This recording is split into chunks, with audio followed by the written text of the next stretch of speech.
저희가 지난 시간에 만성근골격 질환자들이 어떤 심리적인 경험을 하는지, 어떻게 이제 사람들이 잘 모르고 있는 심리적인 이제 개입들이 들어오는지에 대해서 간단하게 얘기를 했었고요.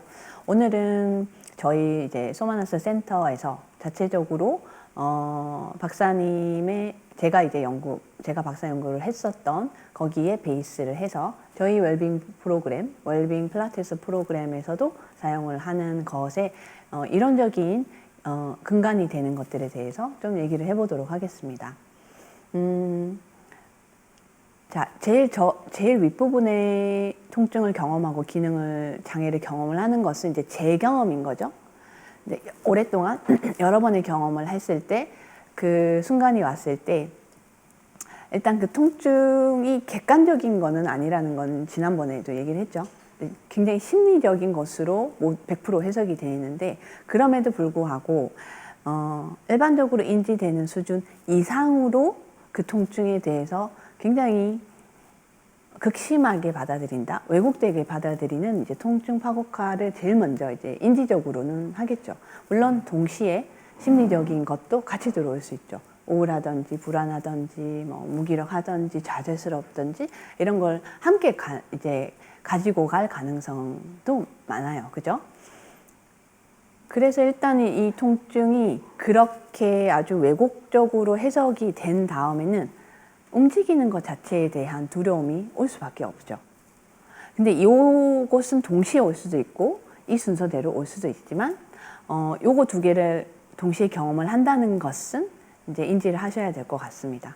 그러니까 움직임 두려움이라는 것도 우리가 지난번에 인지 쪽에서 왜곡된 해석을 해버렸기 때문에 우리 몸이 거기에 따라서 반응을 하는, 그러면서 심리적인 거가 또 같이 따라와요. 신체 기능 상실에 대해서, 통증에 대해서 불안하고 우울하고 무기력하고 모든 것이 싫어지는 뭐 이런 여러 가지 경험들을 하게 되죠. 그러면서 필요한 시간 이상을 쉬어가는 구간, 이게 이제 결정적으로 근골격 질환에서는 피해야 되는 건데, 이 시간이 너무 길어져 버리기 때문에 근력과 체력의 저하가 올 수밖에 없어요. 그죠? 그러면서 일반인들도 움직이지 않을 때 경험하는 우울과 불안을 더 많이 가지고 갈 수밖에 없는 상황이 오고, 그런 상황에서는 생리적으로 통증에 대한 민감성이 더 커지게 돼요. 그러면 우리가 다시 사이클로 들어와요. 이 사이클의 기간이 더 짧아지죠. 만성 상태의 심리적인 것을 더 많이 경험하시는 분들은 이 기간이 훨씬 더 짧아요. 그래서 더 많이 쉬고, 그리고 이완을 몸에서 요구하는 그런 다양한 것들을 취하게 되는. 근데 이제 아시다시피 저희는 이제 운동을 시켜주는 사람이잖아요. 그죠? 운동을 했을 때 재활도 효과가 훨씬 빠르고, 움직이지 않았을 때가 항상 문제가 되는 거잖아요.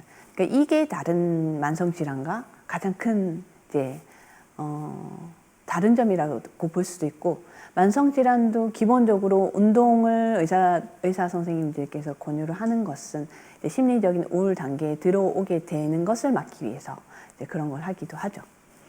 근데 이제 그러면 일단 심리적인 것이 들어왔을 때는 거기에 대해서 개입을 해야 될 필요가 있어요. 이제 그냥 몸만의 문제가 아니기 때문에 여러 연구들에서 이제 각각 하나씩 연구가 된 것도 있고 여러 가지가 통합돼서 연구가 된 것도 있지만, 거의 오버랩돼서 많이 들어오는 것들을 제 박사 연구에서는 이제 통합적으로 모아서 그것에 대해서 36명을 대상으로 연구를 했던 것에 베이스를 하자면, 심리통합적 개입 중에서 가장 만성질환 단계에서 심리 개입으로서 두각을 나타내는 것은 일단 신체 자각력이에요. 신체 자각력에서 밸런스가 깨져 있을 때는 첫 단계에 내 몸을 진단하는 단계부터 어긋나기 때문에, 거기서부터 일단은 우리가 이것을 0점 상태로 만들 수 있는 그것을 연습을 하게 하는 거, 그리고 몸에 대해서 다시 신뢰를 쌓을 수 있는 그런 단계의 첫 단계에 해당된다고 볼 수 있습니다. 이제 여기서 제가 조금 말했던 그 개념, 자기 신체에 대한 신뢰, 이것이 사실 가장 큰 기본적으로 저희가 다뤄야 되는 문제이기도 해요. 만성 단계에 있는 분들은 거의 대부분이 자기 몸에 대한 신뢰성이 없고 전문가들한테 맡겨야 된다는 생각이 더 많아요. 그렇기 때문에 나의 몸을 내가 통제하지 못한다는 것이 기본적으로 깔려 있어서 기본적으로 불안함을 가지고 있다고 설정을 하셔도 될 것 같습니다. 거기에 이제 마음 챙김이라는 것이 도움이 될 수 있고, 그리고 긍정적인 심리 자원들을 자꾸 만들어낼 수 있는 것이 플러스의 효과를 가지고 관리를 꾸준하게 해 나가는데 굉장히 큰 원동력이 됩니다. 그리고 통증 파국과 움직임 두려움이라는 것 자체가 인지적인 것으로 시작을 해서 정서랑 감각에 영향을 미치기 때문에 인지적 정서 조절이라는 기능도 개선이 돼야 될 필요가 있죠. 그래서 요 네 가지를 이론을 배경으로 해서 저희 소마나스 웰빙 건강센터에서의 웰빙 필라테스는 디자인이 된 거예요.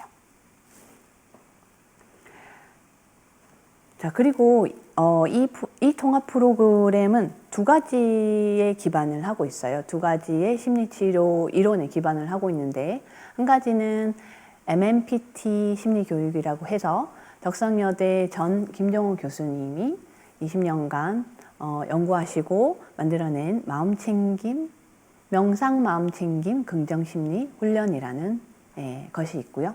그 다음에 제가 심리치료에서 사용하는 IFS라는 내면가족 체계 시스템, 이 두 가지를 근간으로 해서 저희 웰빙 필라테스의 디자인이 된 거라고 생각하시면 될 것 같습니다.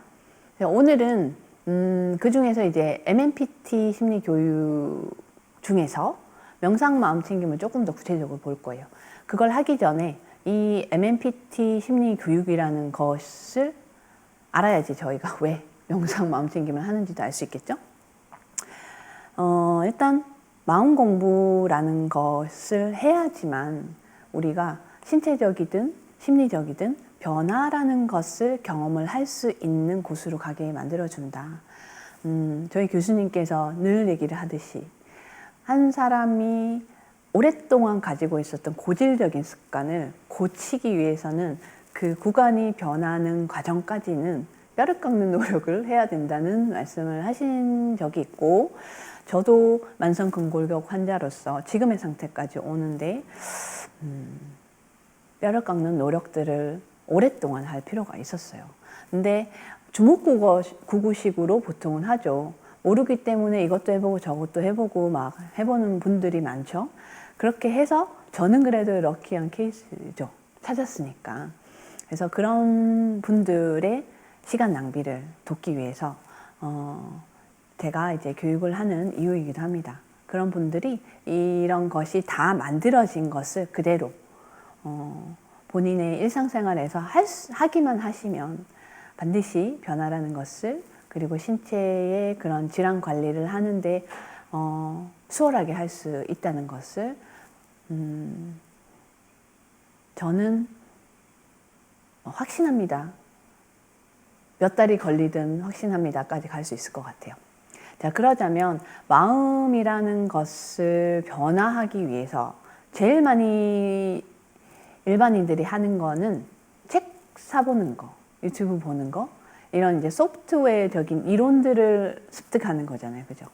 근데 그 이론들이 일단 이해하는 것도 어렵겠지만 그거를 나한테 내 상황에 적용하는 건 더 힘들어요. 그리고 그 적용을 맞는지, 건강한지, 그 방향이 맞는지, 이런 것에 대한 다양한 기본적인 것들에 대해서 이 MMPT를 경험을 했을 때는 어떤 것을 선택을 했을 때 나한테 도움이 되는 자료인지부터 알 수 있는 첫 단계부터 하는 것에 도움을 줄 수 있는 그런 이제 교육이라는 거죠.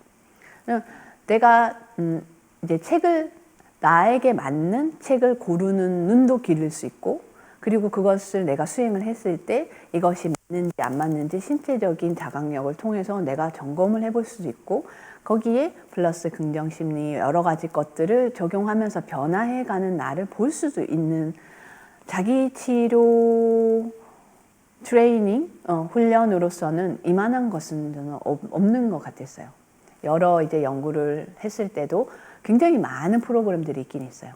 그 조합들이 다 긍정적인 혜택이 있겠지만, 제가 봤을 때 약간 이 MMPT는 백화점 같은 것 같아요.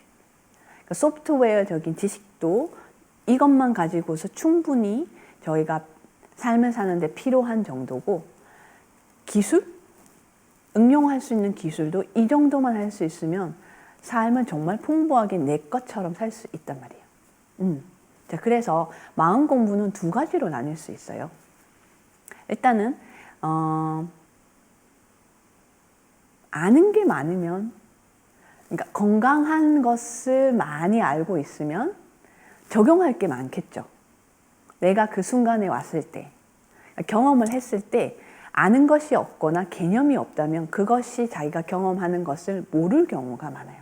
그래서 내 마음 안에 지식 저장고가 많아야 되고, 그 지식 저장고 안에 있는 것들이 건강하고 나에게 도움이 되는 것이어야 한다. 그래서 마음의 저장고가 필요하고, 일단 그 다음에 필요한 것은 그러한 것을 경험을 할 수 있어야 돼요. 그렇죠? 그래서 경험을 할 수 있는 거는 내 마음을 다루는 기술이 있어야 된다는 거예요. 이 두 가지를 동시에 노력을 했을 때, 그리고 이 두 가지가 프로가 됐을 때 삶을 어떠한 장애가 와도, 어떠한 질환이 와도, 어떠한 스트레스 상황이 와도 넘어갈 수 있는 것들이 나한테 충분하기 때문에 질병에 내가 압도되는 경우는 많지는 않죠. 있더라도 그 구간이 짧을 수밖에 없어요. 그래서 마음의 지식 안에는 이런 네 가지가 있는데, 이것은 저희가 다음에 이 섹션만 골라서 다시 해보도록 할 거예요. 동기상태 이론이라는 것은 마음 안에 내가 가진 욕구들을 파악을 하는 거, 그 욕구들에 의해서 행동이 전환이 되기 때문에 내 욕구를 파악하는 것이 어떤 식으로 파악이 되고 어떻게 해야 되는지에 대한 이론이 동기상태 이론이고, 구성주의라는 것은 내가 지금 경험한 모든 것들은 만들어진 것이라는 거예요. 어떻게 만들어지냐면 내 마음속의 환경과 외부의 환경 두 가지의 적정한 조합으로 경험이라는 것으로 내가 구성이 된다. 그래서 구성주의는 심리학에서 굉장히 오래된 이론입니다. 그리고 이 MMPT의 꽃이라고 볼 수 있는 정보처리 용량 제한성이라는 거, 이건 굉장히 중요해요. 이것의 베이스에서 모든 마음의 기술이 저희가 적용이 되기 때문에 이것에 대해서는 저희가 조금 더 깊이 다음에 얘기를 하도록 하겠지만, 기본적으로는 우리의 뇌 능력, 정보를 처리하는 능력에는 제한이 되어 있다는 거예요. 거기서부터 시작을 해야지 그 안에 들어있는 것들이 어떤 건지를 파악을 할 수 있고, 그 배분들을 조절을 할 수 있다는 거기 때문에 정보처리 용량 제한성, 이것은 여러 마음의 기술들을 사용을 할 때 베이스가 되는 겁니다. 일단 마음사회 이론이라는 것은 심리통합 이론 중에 하나인데, 마음의 다중성이라는 것에 베이스를 한 거예요. 그러니까 일반적으로 아시고 계시는 여러 정통심리 이론이나 성격심리 이론들은 마음의 다중성이라기보다는 이론론에 더 가까워요. 이 사람은 이렇습니다. 이 기질로 인해서 이 사람이 이렇게 됐습니다라고 확정하는 게 많죠. 물론 그 안에서 뭐 변화를 할 수 있다, 그런 거는 있지만, 기본적으로 틀은 A라는 사람은 MBTI의 뭐입니다. 이런 식으로 한다는 거죠. 그렇지만 아주 많은 심리 치료 이론에서는 실제로 사람들의 마음을 다뤘을 때 그것으로는 설명이 안 되는 게 너무 많더라. 그래서 좀 더 복잡하게 설명을 해 나갈 수 있는 이론을 찾던 중에 마음의 다중성이라는 것이 오랫동안 이제 많은 심리학자, 철학자들이 가능성들에 대해서 말을 하고 있었어요. 우리 이제 동양 이론에서도 불교나 이런 쪽에서 또 보시면 내 안에 나가 많다, 뭐 이런 것들이 사실 마음의 다중성의 이론에 베이스를 하고 있습니다. 그래서 이런 네 가지의 풍부하고 다양한 스펙트럼으로 마음에 대해서 알게 해주는 이런 마음의 지식을 충분히 이해를 하고 적용을 할 수 있으면 그것으로도 사실 일반인들은 도움을 많이 받으실 거예요. 하지만 우리는 변화를 원하잖아요. 변화에는 마음의 기술을 사용을 해야 돼요. 응용을 해서 내가 그것을 경험해서 내 경험을 다른 경험으로 만들어내는 이 작용이 사실은 심리치료에서는 더 중요하다고 볼 수 있어요. 거기에 명상과 마음챙김, 긍정심리 이 세 가지만으로 충분히 변화를 일으킬 수 있다. 그래서 마음의 지식, 마음의 기술 이 두 가지가 다 섞인 통합이론 MMPT를 저희가 사용을 하는 거고 김정은 교수님의 책은 8주간의 트레이닝으로 되어 있고요. 제 연구에서는 6주간 이것을 좀 더 신체적인 것과 적용을 해서 6주간 훈련한 것을 연구하였습니다. 자, 여기까지는 조금 이해가 되시나요? 자, 그리고 저희가 소마틱스에 대해서는 다음에 조금 가기로 하고 정보 처리가 어떤 식으로 되는지 정보 처리라는 것을 얘기를 했을 때 그게 뭐야? 라고 생각할 수 있어요. 그거랑 마음이랑 무슨 상관이 있지? 우리가 받아들이는 모든 것을 뇌에서 받아들인 정보라고 생각을 하시면 될 것 같아요. 이 사람에 대해서 바라보는 시선, 이 사람의 행동을 분석하는 거, 아니면 이 사람 감정이 어떨까, 내 감정이 어떨까, 이 모든 게 사실 정보예요. 뇌의 입장에서는 모두 똑같은 정보인 거죠. 자, 이거를 봤더니 두 방향으로 이게 움직이더라, 이게 처리가 되더라. 그리고 여기에 따라서 마음의 기술이 이용이 될 거고 이것을 잘 알 필요가 있어요. 그러니까 많은 인간이 사실 학교를 들어가기 전까지는 이 상향식 처리 방식, 버텀업 프로세싱을 사용을 해요. 감각으로 먼저 머리로 배우기 전 단계이기 때문에 감각, 정서 이런 것이 이 아이들한테는 가장 중요한 도구이잖아요. 그죠? 그래서 감각 입력에서 먼저 시작을 해서 그거를 그래도 뭐 6살, 7살 먹은 그 아이의 그 지식에 빗대어서 이것을 처리를 하고 이해를 하는 이런 방향이 상향식 처리이고 하향식 처리는 이제 학교를 가면서 머리가 많이 커가면서 머리에서 먼저 인식을 하고 먼저 배분을 해서 여기에 따라서 내 감각이 어떻더라. 위에서 아래로 내려오는 탑다운 프로세싱 하향식 처리를 많이 하죠. 그러면 이 두 개가 적절하게 잘 배분이 돼서 밸런스 있게 했을 때 가장 건강한 사람이 되는 건데 우리 많은 성인들은 이 중에서 한 가지만 거의 90%, 80%씩 사용해요. 어느 쪽을 더 많이 사용할 것 같아요?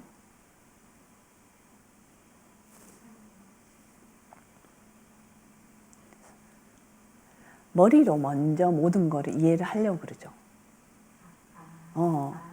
그 탑, 다운. 머리에서 먼저 생각하고 몸의 정서 문제고 감각 문제인데도 머리로 먼저 이해하려고 하는 거예요. 그래서 이것이 너무 과하게 발달이 됐고 인간관계는 머리로 하는 게 아니라는 거는 많이들 말을 하잖아요. 그런데 머리로 처리를 하기 때문에 인간관계들이 힘든 거예요. 감각과 정서는 버텀업 프로세싱을 했을 때 가장 자연스러운 건데 그거를 하는 것이 힘들어졌거나 그걸 하는 방법을 너무 사용을 못하거나 미성숙하거나 이렇게 돼서 많은 분들이 갈등 단계를 많이 겪고 그리고 전문가의 도움을 받기도 합니다. 이게 왜 중요하냐 하면 명상과 마음챙김은 이 정보 처리 중에서 상향식 처리에 해당하는 거고, 이것을 일반인들, 특히 근골격 질환자들이 아까 인지가 왜곡됐다고 그랬잖아요. 그 왜곡된 인지를 풀어내는 가장 효과적인 것으로 됐고, 그래서 트라우마 심리 치료들은 거의 모두 버텀업 프로세싱을 이용을 해서 치료를 하는 것이 그 이유이기도 해요. 자, 그래서 이제 명상과 마음챙김을 거의 혼동해서 사용을 해요.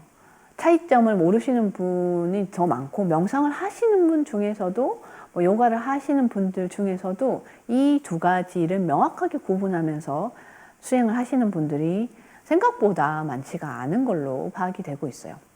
그래서 이제 김정호 교수님이 이쪽 연구를 많이 하셨고, 많은 고전 연구, 명상, 여러 나라의 그런 것들 집대성해서 명확하게 구분을 한 게 MMPT의 내용이기도 해요. 그래서 저희 소마나스 센터에서 하는 명상, 그리고 제가 치료에서 사용하는 마음챙김은 심리적인 것에, 심리학에 기반한 명상과 마음챙김이에요. 자, 그러면 이게 일반인들 중에서도 유튜브로 명상을 해요 하는 분들이 많은데 어려워요 하는 말을 많이 해요. 그 어려움은 여러 이유들이 있겠지만 가장 큰 이유는 그 유튜브 영상이 명상에 맞춰진 건지, 마음챙김에 맞춰진 건지, 뭘 위한 건지에 대한 이제 목적이 뚜렷하지 않게 어정쩡하게 섞여서 나오게 되면 그걸 받아들인 사람도 이것의 혜택을 잘 모르는 상태에서 뭘 기대를 해야 되는지 모르고 하기 때문에 힘든 것도 있어요. 그리고 이제 명상과 마음챙김은 수행이기 때문에 초반은 어려울 수밖에 없어요. 안 해본 거라고 제가 했잖아요. 그죠? 아까 정보 처리의 상향식, 하향식 중에서 대부분의 사람들이 상향식을 80% 이상 사용하고 하향식은 잊어버린 지 너무 오래됐어요. 그래서 감각을 사용을 하는 거나 감각에 집중하는 것이 거의 유치원 수준이거나 초등 수준밖에 안 된단 말이에요. 그런 단계에서 잘 모르는 지식으로 어떤 알아차림이나 이런 거를 막 하려고 하는 고수준 단계를 기대를 하고 갔을 때는 굉장한 거리감이 생기게 되는 거예요. 그래서 우리 센터에서 일을 하는 분들은 적어도 명상과 마음챙김은 확실히 구분을 하고 우리가 하려고 하는 것, 그리고 내가 이제 회원들한테 사용을 하는 거가 어떤 건지를 알면서 사용을 해야 될 필요가 있기 때문에 오늘의 시간은 좀 중요하다고 볼 수 있을 것 같습니다. 자, 그러면 지금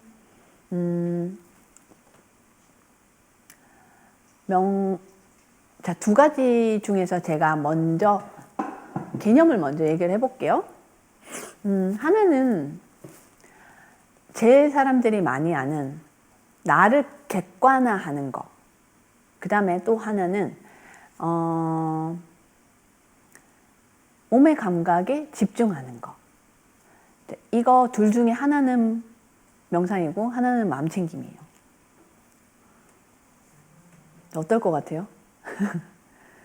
나를 객관화하는 거는 뭐일 것 같아요? 네, 맞아요. 그리고 명상은 오로지 감각과 친해지는 거예요. 근데 이거 두 개를 합친 게 마음챙김 명상이에요. 그래서 어떻게 보면 세 가지예요. 명상부터 하고, 그 다음에 이게 되면 마음챙김을 하고, 그 다음에 마음챙김 명상을 했을 때 다 할 수 있는 거예요. 자, 그럼 먼저 명상부터 한번 들어가 볼게요. 자, 명상이라는 거는 쉬는 거예요. 그래서 정말 명상만을 알고 그 가이드를 한 경우에는 5분도 안 된 사람들이 자요. 그거는 제대로 하고 있는 거예요. 그리고 뭘 하냐 하면 내 마음속에 떠오르는 많은 생각들이 점점 더 포션들이 작아지고 그것보다 감각의 포션이 더 많아지기 때문에 이완으로 되는 심리적인 단계가 되는 거예요. 이것은 아까 정보 처리 용량 제한성이라는 것을 했었죠. 우리 정보는 이렇게 동그라미 같은 요거를 이제 상상을 하신다면 요렇게 제한이 되어 있다. 그 안에 얼만큼 사고가 들어있고 얼만큼 감각이 들어있는지 요 포션이 이제 보이실 텐데 그 포션을 완전히 뒤바꾸는 게 명상인 거예요. 지금 내 마음속에 들어와 있는 많은 잡다한 생각들이 한 80으로 그 원안에 차 있다. 그래서 내가 더 이상은 뭔가 신선한 생각을 하기도 힘들고 뭔가를 처리하기가 너무 힘들다. 그랬을 때 잠시 명상을 해보라고 할 때는 이것을 확 바꿔버려요. 그래서 80%를 감각으로 만들면 이 자리에 여유가 생기는 느낌을 가질 수가 있어요. 그래서 감각이랑 친해지는 거, 감각에 완전히 주의를 가지는 거, 이게 명상이라는 거죠. 이해가 되셨을까요? 자, 그래서 영어로 하자면 bare attention, 완전 순수한 주의라고 학문적인 용어는 그런 거예요. 그래서 여기에 해당되는 명상들은 집중형 명상도 있고 개방형 명상도 있어요. 집중형 명상은 저희가 웰빙 필라테스 하는 호흡 명상, 몸 명상, 만트라는 찬팅을 하면서 하는 그런 거이고, 개방형 명상은 자기가 어딘가에 점을 만들어라고 하든지 뭐 이런 식으로 집중의 대상이 좀 오픈이 되어 있어요. 본인이 결정을 할 수 있어요. 거기에 자신의 감각에 주의를 보내면서 그 감각 대상을 계속 주의를 하게 만드는 그런 거가 개방형 명상이고, MMPT의 가장 독특한 이제 행위 명상이라는 게 있어요. 그러니까 일반인들이 그냥 앉아서 호흡 명상 하는 것도 굉장히 힘들어 하거든요. 저희가 이제 연구들에서도 많이 나왔던 것처럼 1분 명상을 시키면 10사람 중에 8사람은 그 1분을 채우지를 못해요. 근데 1분을 우리가 일상생활에서 뭔가를 하려고 하면 1분은 굉장히 짧은 시간이잖아요.